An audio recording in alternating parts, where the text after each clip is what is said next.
All right, welcome back. It's News Talk time here at 12 News and Noon. We've got Matt with AAA going over. We've been talking about this for a while. A lot of travelers, though, for the Thanksgiving holiday. Yeah. Today's like one of the busiest days for airports, right? Today is going to be, before Thanksgiving, the busiest day, even for roads, too. Okay. Now, on my way here, I didn't see too much traffic, but I'm sure later on this afternoon it'll start heating up. Mm-hmm. Yeah, when people start to leave right after they get off work. Yep. So we've got all the sorts of stats here for you, but laying this out, 82 million Americans projected to travel. I was seeing like a third of Kansans. It was like 880,000. Yep. I guess what should we know as we head out, whether that's driving or flying? Well, if it's driving, definitely take your time. Early morning is your best bet to go if you're wanting to get a head start and get rid of the crowds and the traffic. Flying, you have your tickets already, so just be prepared to wait in line at the airport. Maybe get there definitely 2 hours, maybe 3 hours in advance. Is that something we're seeing? Are there lines at the airports? I traveled a couple weeks ago and it wasn't too bad. Again, Wichita is very nice. Yes. We have it we're very blessed here with our small airports.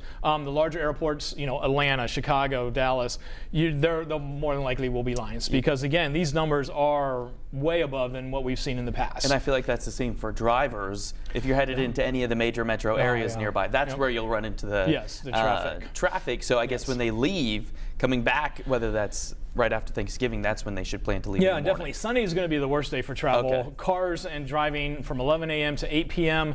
Obviously, again, if you can leave early and want to leave early, go do so. That way you're not having to sit in traffic all day Sunday. And on that note, gas prices relatively lower, right? Yeah, I think they are a little bit lower than compared to last year. Like we said before, I just saw it went up 10 cents out of town the other day. I was like, yep, right before the holidays, go figure. Exactly. So I guess nationwide, though, the surrounding states, are we seeing a similar trend to what we're seeing here in Wichita? No, I think it's the same, if not a slight lower than last year. Not by much, but still a little bit less. All right, perfect. One last thing before we leave here. 2.5 million people traveling by those other modes. Bus, train, they're taking a cruise. Is this typical?